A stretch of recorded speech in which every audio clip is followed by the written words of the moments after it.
ለአምላካችን ለእግዚአብሔር ይሁን። እግዚአብሔር ረድቶን እንደዚህ ባለ ሁኔታ ደግሞ እንደገና እንድንገናኝ የጌታ ፈቃድ ሆኗል። ጌታ የተባረከ ይሁን። ፕሮግራማችንን እንጀምራለን። ፕሮግራማችንን በጸሎት እንድንጀምርና የመክፈቻ ንግግር እንዲያደርጉልን በኢትዮጵያ ወንጌላውያን አማኞች ህብረት ካውንስል ስር በህዝብ ግንኙነት በኩል የሚያገለግሉትን ወንድማችንን ፓስተር አሸብርን ወደዚህ ጠራለው። በጸሎት ይከፍቱልናል። እግረ መንገዳቸውንም የመክፈቻ ንግግር ያደርጉልናል። ሁላችንም በጭብጨባ ፓስተር አሸብርን እንቀበላለን።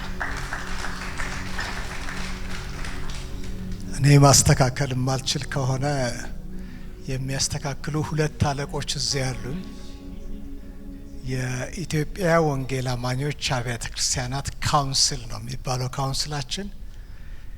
የኔ ኃላፊነት ደግሞ የውጭ ግንኙነት ዳይሬክተር ሆኜ ያገለግላለሁ። አጭር ጸሎት አብረን እናድርግ። እግዚአብሔር ሁሉን የምትችል አምላክ በጌታችን በኢየሱስ ክርስቶስ ስም እንደገና ስለሰጠህን ስለዚህ ስለተባረከ መልካም እድል አብረን ልንተያይ፣ ልንጨዋወት፣ አብረን ልንዘምር፣ ልንጸልይ ደግሞ መጽሐፍን ለመመረቅ እግዚአብሔር ሆይ እንዲህ አይነት የከበረን እድል የሰጠህን እግዚአብሔር አንተ ለዘላለም ልትመሰገን ልትባረክ ይገባሃል። እናመሰግናለን፣ እንባርካለን፣ ስምህን ከፍ ከፍ እናደርጋለን። ጌታ እግዚአብሔር ሆይ ይህን ፕሮግራማችን ለመባረክ አንተ በመካከላችን እንዳለህ እናውቃለን። ከሁለትም ከሶስትም በላይ በስምህ ተሰብስበናለን። ስለዚህ አንተ በመካከላችን ስላለ ደስ ይለናል። እግዚአብሔር ሆይ ሁሉን ለክብርህ አሳልፈን ሰጠን በጌታ በኢየሱስ ክርስቶስ ስም። ጌታ የተባረከ ይሁን። ዛሬ መቼም በጣም ትልቅ የደስታ ቀን ነው። የደስታው ቀን ለቄስ በርናባስና ለእህቴ ሂሩት ብቻ ሳይሆን ደስታው ለሁላችንም ነው እና ሁላችሁንም እንኳን ደስ ያላችሁ ማለት እፈልጋለሁ። እንኳን ደስ ያላችሁ። የኢትዮጵያ ወንጌል አማኞች አብያተ ክርስቲያናት ካውንስል እንደነዚህ አይነት አገር አቀፍ ስራዎች ሲሰሩ ሲያይ እንዴት አይነት ደስታ በሚያገለግሉት አገልጋዮች መሃል ሊኖር እንደሚችል ልነግራችሁ ከምችለው በላይ ነው። በተለይም ደግሞ በዚህ ጊዜ በጋብቻ ውስጥ እንዴት እንኑር የሚል ብርቱ ኢሹ ተነስቶ በመጽሐፍ መልክ ተዘጋጅቶ ማየታችን ለኛ ትልቅ ደስታን የሚፈጥርልን ነው። ምክንያቱም በአሁኑ ጊዜ በብዙ ቦታዎች የወንጌል አማኞች ታሪክ ከዚህ ርዕሰ ጉዳይ ጋር እየተብጠለጠለ ይገኛል። ያጋባናቸው ልጆቻችን አፋቱን የሚል ጥያቄ ይዘው መምጣት ከጀመሩ ውለው አድረዋል። የፍርድ ቤት ውሎን ስናጠያይቅ ሰፊ የሆነውን ጊዜ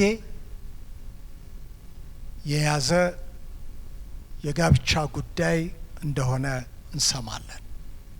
ይህ መጽሐፍ በኢትዮጵያ ውስጥ በቤተሰብ ደረጃ ላለው ችግር መድኃኒት ይሆናል ብለን ማመናችን ነው። ስለዚህ እንደገና እህቴን ሂሩትን ደግሞም ከ30 ዓመት በኋላ ያገኘሁትን ቄስ በርናባስን ሁለቱንም እንኳን ደስ ያላችሁ ማለት ፈልጋለሁ። የአምላካችን የእግዚአብሔር ስም የተባረከ ይሁን። እንዳልኳችሁ ጥሩ እየሄድን ያለ ነው። እግዚአብሔር እየረዳን ነው። አሁን ፈጠን ብለን ደግሞ እኔ ደጋግሜ እንዳልመጣ 3 ሰዎችን በተከታታይ ጠራለሁኝ። እነዚህ የሚመጡ ሰዎች ስለ መጽሐፉ ያላቸውን ግለ ምልከታ ሪፍሌክሽናቸውን እንዲሁም ደግሞ ያላቸውን አመለካከት ሰመሪ እንዲያቀርቡልን ወደዚህ ጠራለሁኝ። አስቀድሜ የምጠራው እንግዲህ እህቶች ቅድሚያ መስጠት ስላለብን በሴቶችን ኢምፓወር በማድረግ እንዲሁም ደግሞ በማማከር አገልግሎት የምታገለግለውን እህታችንን አረጋሽ ማሞን ነው አስቀድሜ የምጠራው። ከዛ በመቀጠል ደግሞ በ6 ኪሎ ጉባኤ እግዚአብሔር ቤተክርስቲያን በመጋቢነት የሚያገለግሉ እንዲሁም ደግሞ በአዲስ አበባ መጽሐፍ ቅዱስ ኮሌጅ ውስጥ በማስተማር የሚያገለግሉትን ወንድማችንን መጋቢ ፍስሐ እንጠራለሁ። በሶስተኛ ላይ ደግሞ የእግዚአብሔርን ቃል በመመገብ የሚያገለግሉ በማስተማር የሚያገለግሉ እንዲሁም ደግሞ ደራሲ የሆኑ አንድ ሰው በመካከላችን አሉ። መጋቢ ስሜ ስማቸውን ስጠራ የዚክ ባለቤት በልተብያለሁ። ስለዚህ የታችን ዚክ ባለቤት የሆኑት መጋቢ ስሜን በመካከላችን አሉ። ሶስቱን በተከታታይ ጠራለሁ። አስቀድሜ እህታችንን አረጋሽ ማሞን ወደዚህ ጠራለሁ። በጭብጨባ ወደ መድረክ ሸኙልኝ። ለዚህ ታላቅ ዕለት በእውነት በዚህ ድንቅ ሁኔታ ስላደረሳችሁ እህቴን ሂሩቴን እና ሬቨረንድ በርናባስን ኮንግራቹሌሽንስ ለማለት እወዳለሁ። እንዲሁም ልጃቸውን እንግዲህ ከዩኬ ከነ ቤተሰቦቻቸው እዚህ ተገኝተዋል ይህን መጽሐፍ ለማስመረቅ። በዚህ መጽሐፍ ምክንያት ደግሞ እኛም እድል ሆኖልን ቤተሰቦቻቸውንም ለመተዋወቅ በቅተናል። ይህንን መጽሐፍ ለማስመረቅ በዚህ የተወደደው ባለቤቴ ሊገኝ ይገባው ነበረ። ነገር ግን ከኢትዮጵያ ውጪ ወደ ካናዳ ለአገልግሎት በመሄዱ ምክንያት እኔን እዚህ ጋር ሰብስቲቲዩት አድርጎኛል። እዚህ ጋር እንደምታዩት በጋብቻ ውስጥ እንዴት እንኑር የሚል በወይዘሮ ሂሩት ዳንኤል መታሰቢያነቱ ደግሞ ለልጃቸው ለተወደደው ለልጃችን አናሲሞስ በርናባስ የሚል ነው። እንግዲህ ስለ አናሲሞስ በርናባስም ላይቭሊ ከሂሩቴም እንዲሁም ደግሞ ከነበሩት ዶኪመንተሪዎች ብዙ እንደሰማና እንዳየ እንዲሁም ደግሞ በቅርብ ከሂሩቴ ጋር ያው እናገለግላለን አንድ ላይ ኦንላይን በቨርቹዋል ብዙ በዚህ መጽሐፍ ዙሪያ ተወያይተናል። በትዳር ውስጥ እንዴት እንኑር ነው የሚለው በአገልጋይ ወይዘሮ ሂሩት ዳንኤል ነው የተጻፈው። ዛሬ እንግዲህ መጽሐፍ ይመረቃል። መጽሐፍ ውስጥ እኔ ካነበብኩትና ለኔ ከቀረቡልኝ ነገሮች ሜሬጅ እንግዲህ ላይፍ ሎንግ የሆነ ኮሚትመንት ነው ከእግዚአብሔር የተሰጠ። በመጀመሪያው በኦፕኒንግ ስፒች ላይ በተናገሩት የእግዚአብሔር ሰው ከሳቸው ሃይላይት በመነሳት ቻሌንጅ ይኖራል ሜሬጅ ውስጥ ግን ላይፍ ሎንግ ነው። ኢትስ አ ፕሮሰስ እየተሰራንበት የምናልፍበት መሆኑን መጽሐፉ ይነግረናል።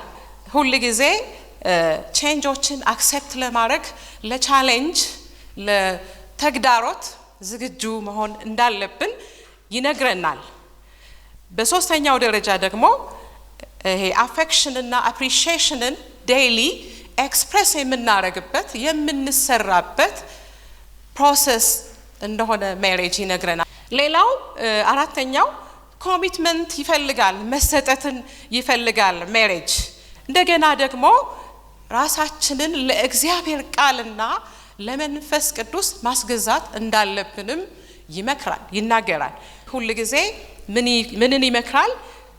ባልና ሚስት ፎከስድ መሆን እንዳለባቸው፣ ሁለቱም እርስ በርስ በትኩረት ኢንተራክት ማድረግ እንዳለባቸውና ሁል ጊዜ ደካማ ነገራቸውን ላይ ሊን እንዳያረጉና አንዱ ያንዱን ጠንካራ ጎን እያጎላ በዛ ጠንካራ ጎን ኢምፓወር እያደረገ ሞቲቬት እንዲያደርግ ይመክራል። ለሴፐሬሽን የሚዳርጉ ጉዳዮችንም ይዳስሳል። አንደኛው የመሰጠት ወይም ላክ ኦፍ ኮሚትመንት የምንለውን፣ ሁለተኛው ደግሞ በኤመርጀንሲ ሪዝን ወይም ደግሞ አላገባሁም ልጆች የሉኝም ኦር የተለያዩ ሪዝኖችን በመስጠት ማቹር ሳያደርጉ ወይም ደግሞ በደንብ አንደርስታንድ ሳያደርጉ ተንደርድሮ ወደ ሜሬጅ መግባት ለዲቮርስ ኮዝ ኤንድ ኢፌክት እንደሆነ ያሳያል። እንደገና ኤክስፔክቴሽን ግምታችን የሰርጋችን ዕለት ያለው በጣም ይሄ ብራይት የሆነው ደስ የሚለው ነገር ላይኖር ይችላል። የምንሰራበት ፕሮሰስ ነው። ዴይ ዋን ላይ የሆነ ነገር ሀፕን ሊያደርግ ይችላል። we are committed በቃ በእግዚአብሔር ፊትና በጉባኤው ፊት በቃሉ መሰረት ከተጋባን በኋላ this is permanent ቋሚ ነው፣ ፐርማነንት ነው። እሱን ይዳስሳል። የተወደደው ባለቤቴ ፓስተር መስፍን ሙሉጌታ ካሳ የጻፈውን ብለርቭ ወይም ደግሞ በዚህ መጽሐፍ ላይ ማስታወሻውን ትቷል። እሱን በሱ on behalf of him በሱ ቦታ ሆኜ አነባለሁኝ። በህይወታችንና በአገልግሎታችን ቁልፍ የሆነውን ጉዳይ በትዳር ውስጥ እንዴት እንኑር የሚለውን ጥያቄ ምላሽ በመስጠት ላይ ያረፈ ነው። በአእምሮአዊ ዕውቀት ብቻ ሳይሆን ከልብ ጋር በተዋህደ የዳበረ የህይወት ልምድ የተሰኘውን የዚህን ጉንቱ መጽሐፍ ረቂቅ ከአንድ ዓመት በፊት ጀምሮ የማንበብ እድል በማግኘቴ ራሴን እንደ ትልቅ እድለኛ እቆጥረዋለሁ። መጽሐፉ ከቅድመ ጋብቻ እስከ ድህረ ጋብቻ ድረስ ያሉትን ሂደቶችና ጉድኝቶች ከስነ መለኮታዊ ከሳይንሳዊ መርሆች ጋር አዋስቶ የሚያስተምር ሰነድ በመሆኑ ለቅዱሳንና ለአገልጋዮች የሚያበረክተውን ፋይዳ ፈርጀ ብዙ መሆኑን እየጠቆምሁ የላይኛውን ጥያቄ ማለትም እንዴት እንኑር የሚለውን ማለት ነው የላይኛውን ጥያቄ ሰነድ በመሆኑ ለቅዱሳንና ለአገልጋዮች ያበረከተው ፋይዳ ፈርጀ ብዙ በመሆኑ እየጠቆምኩ የላይኛውን ጥያቄ ለመመለስ ብቃት መሰነቁን በልበ ሙሉነት እመሰክራለሁ። እህታችን አገልጋይ ሂሩት ዳንኤል ከቄስ በርናባስ ዳንኤል ጋር በትዳር ተጣምረው በርካታ ምእመናንን እና ጥንዶችን ያገለገሉና ያቀኑ ባለራዕዮች መሆናቸውን በቅርብ ከሚያውቋቸው በሩቅም ዝናቸውን የሰሙ የለንደን ነዋሪዎች በሌሎችም ሀገራት የሚኖሩ ኢትዮጵያውያንና ኤርትራውያን ይመሰክራሉ። ከዚህ አይነቱ ቤተሰብ ሊቀዳ የሚችለው የከበረ ሀብት አስተዋይ አስቀድሞ ይተምነዋል። የትዳርን ሁለንተና ፍንትው አድርጎ የሚያሳየው ይህ መጽሐፍ ቀጥሎ የተዘረዘሩትን አንኳር ጉዳዮች አጽንኦት ሰጥቶታል። እግዚአብሔርን ማገልገል serve God፣ ቁርጠኝነትን ማስቀደም ቁርኝትን ማስቀደም having an intimate relationship፣ ልጆችን ማስተማርና በትክክለኛው ጎዳና መምራት teach and serve children፣ ቤተሰብን የመምራትና የማሳደግ ኃላፊነትን በአግባቡ መወጣት appropriate family leadership and management፣ የሌሎችን ምቾት ማስቀደም live for the well-being of others የሚሉ ሲሆኑ ከሁሉ በላይ የእግዚአብሔር ድንጋጌ the decree of God የሚመራውን እና በጽኑ መለኮታዊ ኪዳን የታተመውን ጋብቻን የመውደድና የመንከባከብ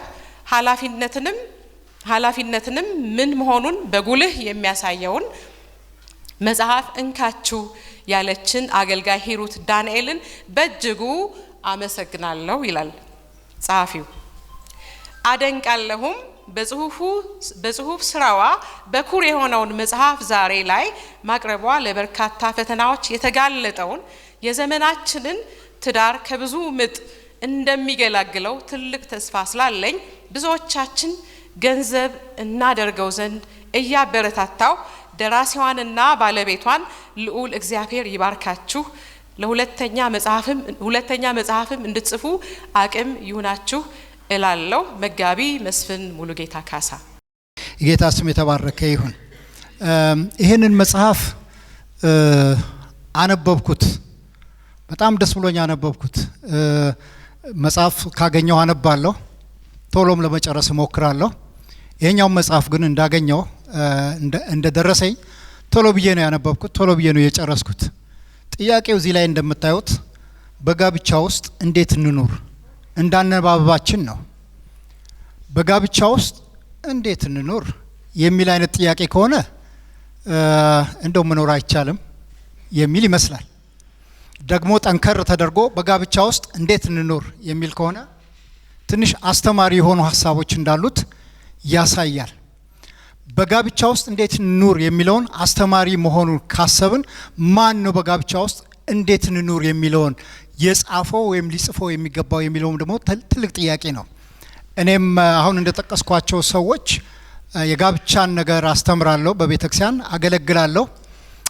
ብዙ ጊዜ ጋብቻ አገልግሎት መቼም ደህና ምሳሌ ካልሆናችሁ፣ ጥሩ ምሳሌነትን ካላሳያችሁ ደፍሮ የትዳርን የጋብቻን ነገር በተለይ በአሁኗ ቤተክርስቲያን ማለት ይቻላል ማስተማርና ማሳየት አይቻልም። ይህንን ነገር ሳነብ ገጾቹ 227 ገጾች ናቸው።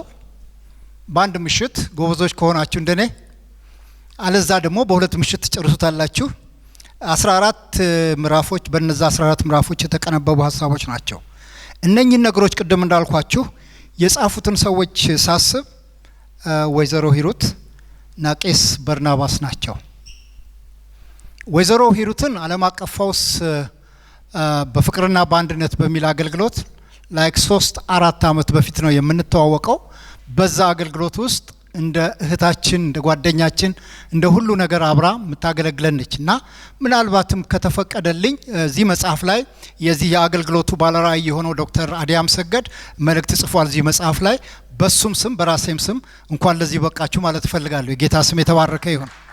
መጽሐፉን እንግዲህ እኔ እንዳየሁትና እንደተመለከትኩት 3-4 ቦታ መክፈል ይቻላል። አንደኛው ስለ ቅድመ ጋብቻ ነው የተጻፈው ብዬ ብል 14 ምዕራፎች ነው ያሉት።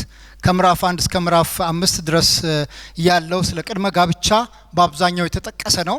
ከምዕራፍ 6 እስከ ምዕራፍ 11 ደግሞ ስለ ድረ ጋብቻ ላይ የተጻፈ ነው። የቀሩት 12 እና ከ12 እስከ 14 ያሉት ደግሞ የማማከር አገልግሎትና የስነ ምግባር መርሆችን የያዙ ናቸው። እዚህ በ3-4 ክፍል መክፈል እንችላለን። በእነኛ አከፋፈሎች ውስጥ ስናይ በጣም ትልልቅ መንፈሳዊ ቁም ነገሮችን አግኝቻለሁ። የመጀመሪያው ትልቁ ጥቅስ በተለይ ስለ ትዳር ስለ ጋብቻ ስናስብ የምንጠቅሰው ጥቅስ ዘፍጥረት 2:24 እግዚአብሔር ራሱ የተናገረው፣ ማቴዎስ ወንጌል ምዕራፍ 19:5 ላይ ጌታችን ኢየሱስ ክርስቶስ ደግሞ ያነበበው፣ እንደገና ኤፌሶን 5:31 ላይ ሐዋርያው ጳውሎስ የተናገረው ቃል አለ። እሱ ምንድነው? ስለዚህ ሰው አባቱንና እናቱን ይተዋል፣ በሚስቱም ይጣበቃል፣ ሁለቱም አንድ ስጋ ይሆናሉ። የጋብቻ አማካሪዎች ወይም ይሄንን ሜሬጅ ቴዎሎጂ ወይም ቢብሊካል ሜሬጅን የሚያስተምሩ ሰዎች የሚተዋቸው ትልልቅ ቃሎች አሉ። በእንግሊዝኛ ስለምችል አይደለም። ሊቭ፣ ክሊቭ እና ዋን ፍሌሽ የሚለው ምንድነው? መተው፣ መጣበቅና አንድ ስጋ መሆን የሚለው ትልቅ ሚስጥር ነው። እግዚአብሔርም የተናገረው ጌታችን ኢየሱስ ክርስቶስም ደግሞ በኋላ የተናገረው እንደገናም ደግሞ ሐዋርያው ጳውሎስ የተናገረው ይሄንን መልእክት በጣም አበክረው የትዳርን፣ የጋብቻን፣ የቤተሰብን መንፈሳዊነት ደና አድርጎ የገለጸ መጽሐፍ ነው። እንዲህ አይነት መጽሐፍ አንብቤ ያለሁ እየጻፍኩም ነው ያለሁት። ብዙ ሰዎች የጻፉትን አያለሁኝ። ግን በጣም ትልቁ አቅም የዚህ መጽሐፍ በእውነት እግዚአብሔር በትዳር ውስጥ እግዚአብሔር በቤተሰብ ውስጥ ቅድሚያ ሊሰጠው እንደሚገባ እነዚህ ወገኖቻችን አሳስበውናል። ክብር ለእግዚአብሔር ይሁን። ሁላችሁንም እንደምናመሻችሁ ላለሁኝ 18 ደቂቃ ያህል ለመናገር ራሴን አዘጋጅቻለሁ። ስለዚህ ጆሮቻችሁ የተከፈቱልኝ ቢሆን መጨረሻ ላይ የቀረብኩ ቢመስልም ልመና ወደ እናንተ አደርሳለሁኝ። ይህን መጽሐፍ ይሄ የሚጠይቀንን መጽሐፍ ሳነብ በነቃ መንፈስ ውስጥ ሆኜ ነው ያነበብኩት። የጨረስኩትም በነቃ መንፈስ ውስጥ ሆኜ ነው። ደራሲዋ ሂሩት ዳንኤል በሰነደችልን በዚህ መጽሐፍት ውስጥ የተገለጡት አበይት ቁም ነገሮችን ከመናገሬ በፊት ስለ እንግሊዛዊቷ ቻርሎት ብሮንቴ መናገር ፈልጋለሁ። ቻርሎት ብሮንቴም የኖረችው ለንደን ነው። ሂሩቴም እየኖረች ያለችው ለንደን ነው። ግን ቻርሎት ብሮንቴ የኖረችው ከ1816 እስከ 1855 ባለው ዓመተ ምህረት ነው። 40 ዓመት የማይሞላ እድሜ ነው የኖረችው። 40 ዓመት የማይሞላ ጥቂት በተባሉ ዓመቶቿ የቤተሰብ ህይወቷን መዝና አስተዳደጓን አይታ በዙሪያ ያለውን የማህበራዊ ህይወት መሳከሮችን ከግምት ካስገባች በኋላ በዙሪያ ላሉት ችግሮች መፍትሄን የሚያመላክት መጽሐፍ ጻፈች። የጠንካራ ቤተሰብ መኖር ብቻ ማህበረሰቡንና ሀገርን በእግሩ ሊያቆም እንደሚችል አመነች። ለዚህም ዋና ባደረገቻት ጄኔር በተባለች ገጸ ባህሪ ተጠቅማ ዘመን ተሻጋሪ ጽሑፍ ጻፈችልን። በዚህም በደንብ ስሙኝ፣ በዚህም በሴቶች አንደበት ብቻ ሊገለጡ የተገባቸውን ጭብጦች ምንም ሳትሰስት እንዲሁም ወንዶች ቆም ብለው ሊያስቡበት የተገባቸውን አበይት ነገሮች ወንዶቹ ሊረዱትና ሊያርሙት በሚችሉበት መንገድ ጻፈች። ብሮንቴ ይህን ጠቃሚ ስራ በ1847 ነበር ለንባብ ያበቃቸው። የአድዋ ጦርነትም አልነበረም ያኔ። ይሄው እየተነበበ 177 ዓመታት አልፈውታል። በእግዚአብሔር አምሳል የተፈጠረው የሰው ልጅ ድሮና ዘንድሮ ተብሎ ስለማይለይ ጋብቻንና የቤት አስተዳደርን እንዲሁም በወጣትነት ዘመን ሊከሰቱ የቻሉ ተግዳሮቶችን በማካተት ጥናታዊ ድርሰት ከማበርከቷ የተነሳ እስከ ዛሬ በመነበብ ላይ ይገኛል። የቤተሰብ ተኮር መጽሐፍ ጠቀሜታው ከመጉላቱ የተነሳ በ1981 ወደ አማርኛ ተተርጉሟል። ሩት ዳንኤል እና ቻርሎት ብሮንቴን ማመሳሰል እፈልጋለሁ። በዚህ መጽሐፍ ላይ ለ15 ዓመታት በሳንፎርድ ኢንተርናሽናል ትምህርት ቤት ስላስተማርኩበት ነው። አሁንም እያስተማርኩበት ነው። ስለ መጽሐፉ በእርግጠኝነት እየተናገርኩ ያለሁት ሩት ዳንኤልንና ቻርሎት ብሮንቴን ማመሳሰል እፈልጋለሁ። ሁለቱም ሴቶች ናቸው። ሁለቱም የሚስትነትና የእናትነትን ወግ አይተዋል። ሁለቱም የአውሮፓዊውን ዓለም ቤተሰባዊ ኑሮ በዚያ በመኖር ልብ ብለውታል። ሁለቱም ወንዶች ሊያዩዋቸው ወይም ሊያስተውሏቸው የማይችሉትን አስተውለው ጽፈዋል። ሩት ዳንኤል ግን በዚህ መጽሐፏ የልዩነት መንስኤ ሆናለች። የቅድመ ጋብቻን መሰናዶ ያነሳችው ለድህረ ጋብቻ መገለጫዎች መሰረት ሊሆን እንደሚችል በመግለጥ ነው። ይሄ ልዩነት አለው። ሰፊ ሽፋን ደግሞ የሰጠችው ትዳር ተገብቶበት የማይወጣበት፣ መማር ጀምረው የማይመረቁበት፣ ሁልጊዜ ትኩስ ግኝት የማይቋረጥበት እና እግዚአብሔር ያጣበቀውን ሰው አይለየውም ስለተባለለት የጋብቻ የትዳር ህይወት ውስጥ ለገቡት ተጣማሪዎች ቅድሚያ ሰጥታ ጽፋለች። ይህ የዛሬው የመጀመሪያ መጽሐፍ ነውና ሊታረም የተገባው ነገር ቢኖር፣ ሊታከል የተገባው ነገር ቢኖር ተስተካክሎ በትዳር ውስጥ እንዴት እንኑር እንደገና ደጋግሞ እንደሚታተም በጣም እርግጠኛ ነኝ። እየዳበረ ሄዶ ለንባብ መብቃቱ ስለሚቀጥል ከዚህም የተነሳ ሂሩቴና ቄስ በድጋሚ እንኳን ደስ አላችሁ ላለሁኝ። 11 መጽሐፎች ጽፌያለሁ ብያቸዋለሁኝ። 11ኛ መጽሐፌ ወዲያውኑ የሚል ነው። ወዲያውኑ ምላሽ መስጠት እና 2 ኮፒ በእጄ ላይ አለ። የወደደ በኋላ የሂሩቴን መጽሐፍ 2-3 ገዝቶ ከመጣ ከኔ መውሰድ ይችላል። አመሰግናለሁኝ። የተከበራችሁ የእግዚአብሔር ቤተሰቦች ይቅርታ ታደርጉልኛላችሁ።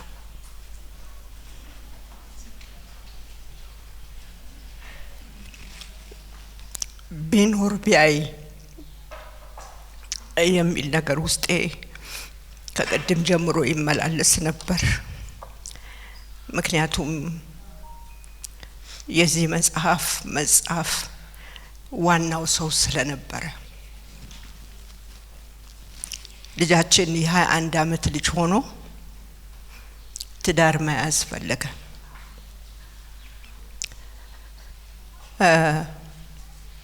ከእድሜው ለጋነት ምክንያት የተነሳ እኔና አባቱ በጣም ተጨናነቅን። ምክንያቱም ሁላችንም እንደምናውቀው ትዳር የከበረ ነገር ነው እና ምናልባት ይወጣው ይሆን ወይ፣ ይችላል ወይ፣ ባል መሆን አባት መሆን ይችላል ወይ የሚል ጥያቄ ውስጣችን በጣም ስለመጣ ቁጭ አድርገን አነጋገር ነው እና ትችላለህ ወይ። በኋላ ግን ልጁን ስናይ ልጃችን ከእድሜው በላይ ነው አስተሳሰቡ፣ ኑሮን የሚኖረው ኑሮ፣ ንግግሩ የበሰለ እግዚአብሔር አብስሎታል በጊዜና አዎ እችላለሁ ማም ግድ የለም እግዚአብሔር ይረዳናል ብሎ እኔንም አባቱንም አለ። መከልከል አይቻልም። ስለዚህ ተጋቡ። በተጋቡ በሶስተኛው አመት ላይ ይሄንን መጽሐፍ ለመጻፍ ውስጥ የተቀመጠ 8 አመት ከኖሩ በኋላ 2 ልጆች እግዚአብሔር ሰጣቸው አሉ። ኖሃና ሶፊያ ይባላሉ። ወለዱ። ትዳራቸው አልሰራም። እንደ ሰጋ ነው እንደ ፈራ ነው ፈረሰ። ይሄ መጽሐፍ ቀጥዬ መጽሐፍ አቅም አነሰኝ። መጽሐፉ ሲጻፍ ጀርኒው ጉዞ ደስታ አለበት፣ ሀዘን አለበት ወገኖቼ፣ መጽናናትም ጭምር አለበት። እግዚአብሔር የተመሰገነ ይሁን። የእግዚአብሔር መሆናችን የሚጠቅመን ይሄ ነው። አንወጣውም ያልነውን ነገር እግዚአብሔር ቀድሞ ሲደግፈን ያየንበትም ጉዞ ነውና ስጋነን ምን ደክምበት ሁኔታዎች አሉ። ያ ነገር ሲከሰት መጽሐፉን ዘጋው። ያ የፍቺ ፕሮሰስ የ2 ዓመት ጊዜ ነበረው። ስብራቱን ያየንበት፣ መተከዙን ያየንበት፣ ቁስለቱን ያየንበት፣ አብረን የታመምንበት ወገኖቼ ቀላል አልነበረም። ከዛ በኋላ 2 ዓመት ቆዩ። ከተለያየ በኋላ በሁለተኛው ዓመቱ ወደ ጌታ ሄደ። ሌላ ስብራት። እንግዲህ ከመጽናናቱ በኋላ ደግሞ እንደገና ከፈትኩ። የኔ ልጅ የኛ ልጅ ብቻ ነው እንዴ ትውልድ? ስንት ትውልድ አለ ይሄ ነገር የሚያስፈልገው?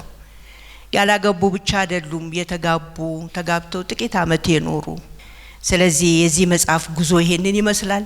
ብዙ ትውልዶች ስላሉ እንደገና እግዚአብሔር በማጽናናት እኔና ቤቴን ሲያቆም መልሼ ከፈትኩት። የእግዚአብሔር ጸጋ አገዘኝ።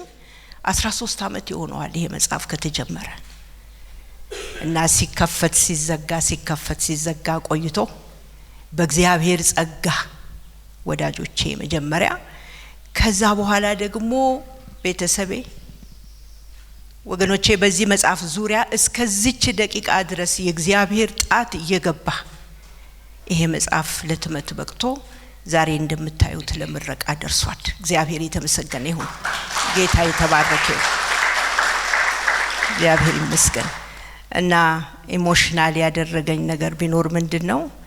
ሲጀምረው በደስታ ነበረ ሲያየኝ የነበረውና እንዴት አረግሹ የደረሰ እያለ ይጠይቀኝ ስለነበረ ዛሬ ኖሮ ቢሆን እያልኩ ያሰብኩ ነበርና መታሰቢያነቱን ለሱ መጀመሪያውንም ለባለቤቱና ለሱ ነበር። ዛሬ ከኛ ጋር ባይኖርም መታሰቢያነቱን ለሱ ነው የምናደርገው።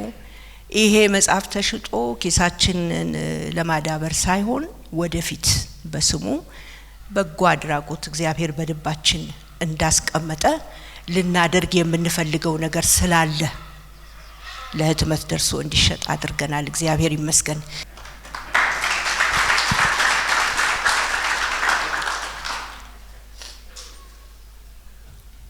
የዘላለም አምላክ እግዚአብሔር እጅግ በጣም አድርገን እናመሰግነዋለን። ስለ መልካም እና በጎ ሐሳቡ ተስፋና ፍጻሜ ስላለው እቅዶቹ የዘላለም አምላክ እግዚአብሔርን እናመሰግናለን። የጋብቻ ትምህርት ዘወትር የሚያስፈልግ ነው፣ መቀጠል አለበት። አንድ ቃል እናገራለሁ፣ በጣም ይቅርታ አድርጉልኝ። ብዙ ሰው እንዲስቅ ከተፈለገ የሚኮረኩር ሰው ያስፈልጋል። ሰው እንዲያገባ ከተፈለገ የእግዚአብሔር ቃል ትምህርት መማር አለበት። ኮንቲኒየስሊ ስብከት፣ የጋብቻ ትምህርት። ይሄን እናገራለሁ፣ በጣም ይቅርታ አድርጉልኝ። ስንት ትሁታን ቅን የሆኑ የእግዚአብሔርን ቤት የሚያገለግሉ የተባረኩ ሰዎች ሳያገቡ በቤተ ክርስቲያን ውስጥ ያሉ ብዙዎች ናቸው። እግዚአብሔር ያስተማረኝን በልቤ ውስጥ ያስቀምጠው ነው የምነግራቸው። ምን ምክንያት አላቸው የማያገባው? የማታገባበት ምክንያት ትምህርቱ ስለሌለ ነው። ዓለማውያን ቆማ ቀረ ይላሉ። ትምህርቱ ካለ የእግዚአብሔር ዓላማና እቅድ ስላለ እባካችሁ አገልጋዮች ይሄ ትምህርት ከስብከቱ ጎን እንዲሄድ የሰማይ አምላክ እግዚአብሔር መንፈሱን ያብዛባችሁ። ጠንካራ መሰረት ያለው የእግዚአብሔር ቤት ለህብረተሰቡ ለማህበሩ የሚሰራበት መንገድ።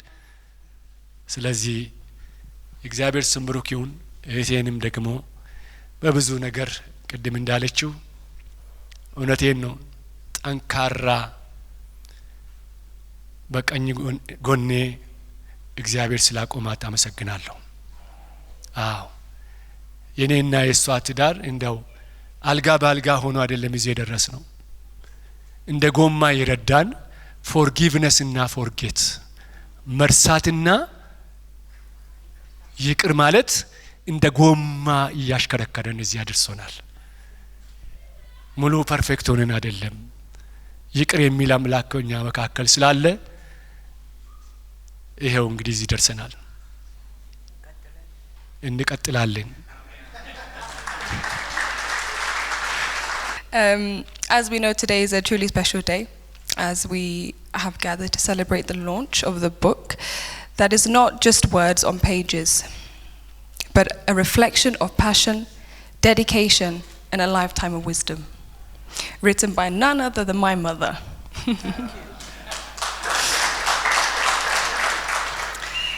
One thing I can say that my mother definitely is determination. When my mother talks about her goals, however big or small they are, she will accomplish them. When she tells me and Dad of her goals, we look at each other and we knock on a wall. Why?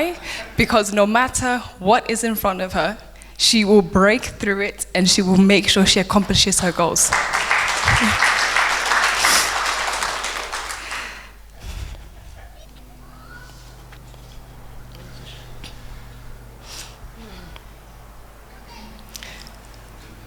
Turbulence, perseverance, and your deep love for education.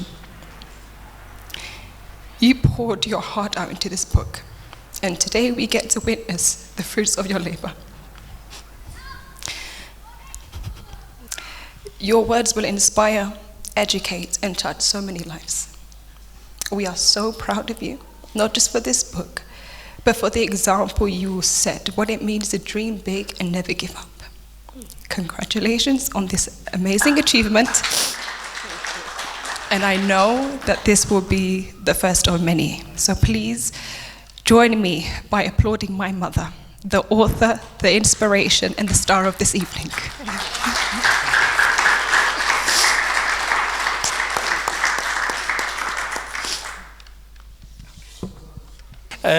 ቄስ ሌሊሳን ወደዚህ ጠራለሁኝ። መጽሐፉን በጸሎት ለእግዚአብሔር ክብር እንዲሆን ደግሞ ለቅዱሳን ጥቅም እንዲውል አሳልፈው እንዲሰጡልን ቄስ ሌሊሳን ብቻ አይደለም እሳቸው በጸሎት ይመሩናል። ሌሎች ደግሞ በዚህ ስፍራ ያላችሁ አገልጋዮች ወደ መድረክ እንድትመጡና አብራችሁ እንድንጸልይ ይፈልጋለሁኝ። እሺ ስለተሰጠኝ እድል በጣም አመሰግናለሁ። እኔም ኮንግራቹሌሽን ማለት ፈልጋለሁ። ይሄን ጸሎት ግን የቤተ ክርስቲያናችን የክብር ፕሬዝዳንት ቄስ ይተፋ ጎበና ወደዚህ መጥተው ሊጸልዩ እንዲባርኩ ቢፈቀድልኝ።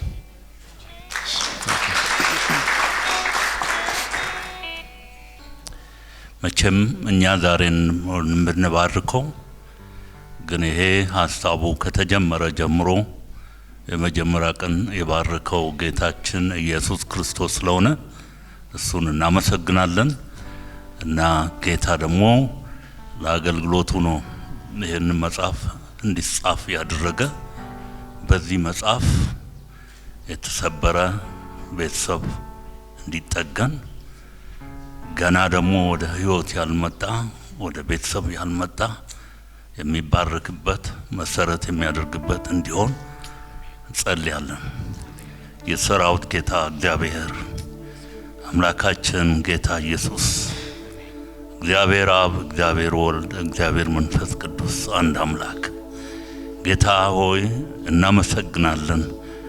በሰዎች ልብ መልካም የሆነውን ነገር አሳድረ ይሄንን መጽሐፍ ጌታ እግዚአብሔር ሆይ ከዚህ ቤተሰብ እንዲወጣ ስላደረክ በናዝሬቱ በኢየሱስ ክርስቶስ ስም እናመሰግናለን።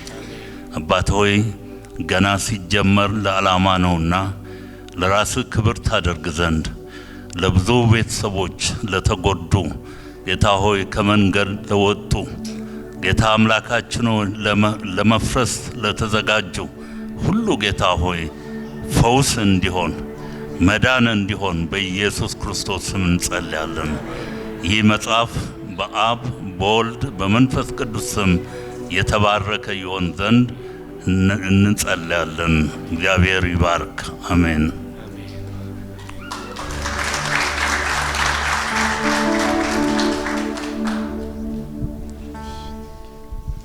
እግዚአብሔር ይባርካችሁ። አገልጋዮች ወደ ስፍራችሁ መመለስ ትችላላችሁ። በጭብጨባ እንደገና ሸኙልን።